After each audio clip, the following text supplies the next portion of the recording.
রমজান আমাদের তাকওয়া শিখায়, পরহেজগারিতা শিখায়। সেই তাকওয়ার মধ্যে আসুন। তাকওয়া থাকলে আল্লাহ পাক সব কিছু দান করবেন।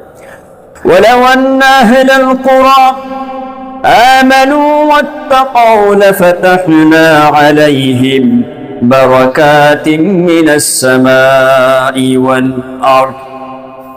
আল্লাহ পাক বলেন, এলাকার লোকজন, জনপদবাসী, দেশের লোকজন যদি আল্লাহ রাব্বুল আলামিনকে ভয় করে চলে, তাহলে আল্লাহ রাব্বুল আলামিন তাদের জন্য আসমান থেকে রিজিক দান করবেন। জোরে বলি সুবহানাল্লাহ। আবার জমিনের রিজিক দান করবেন, আসমান থেকে রিজিক দান করবেন, জমিন থেকে রিজিক ফুরে ফুরে উঠবে। কিন্তু একটা শর্ত হচ্ছে, ভয় করতে হবে কাকে? আল্লাহকে ভয়। কোনো সমস্যা নাই, সমস্যার সমাধান হয়ে যাবে একমাত্র আল্লাহ তাআলাকে ভয় করে। কিন্তু আমাদের এইটারই বড় সমস্যা, এইটারই বড় ঘাটতি রয়ে গেছে। তাই আসুন রমজানে আমরা চর্চা করি, যেন আমরা আল্লাহ তাআলার ভয়কে সর্বোচ্চ পর্যায়ে নিয়ে যেতে পারি। ইয়া আইয়ুহাল্লাযীনা আমানুত্তাকুল্লাহা হাক্কা তুকাতিহি।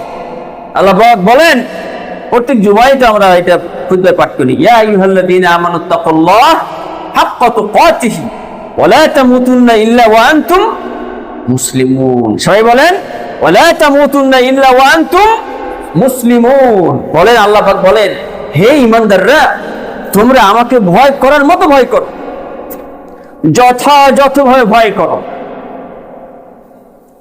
আর তোমরা মুসলিম না হয়ে মরে যেও না, মুসলিম না হয়ে মরে যেও। তাই ভাইরা, রমজান মাসটা আসছেই তো তাকওয়ার উৎপত্তি করার জন্য, তাকওয়ার বীজ হৃদয়ের মধ্যে বপন করার জন্য। আসুন সকলেই মিলে এই তাকওয়ার বীজটা আমরা বপন করি। তাকওয়া মানে আল্লাহর ভয়, সব জায়গায়, সর্বক্ষেত্রে, সব জায়গায় থাকবেই আল্লাহ। এ থেকে কেউ আপনারা মাহরুম হয়ে যায়। সেজন্য রমজানের এই রোজাগুলো পালন করি আমরা।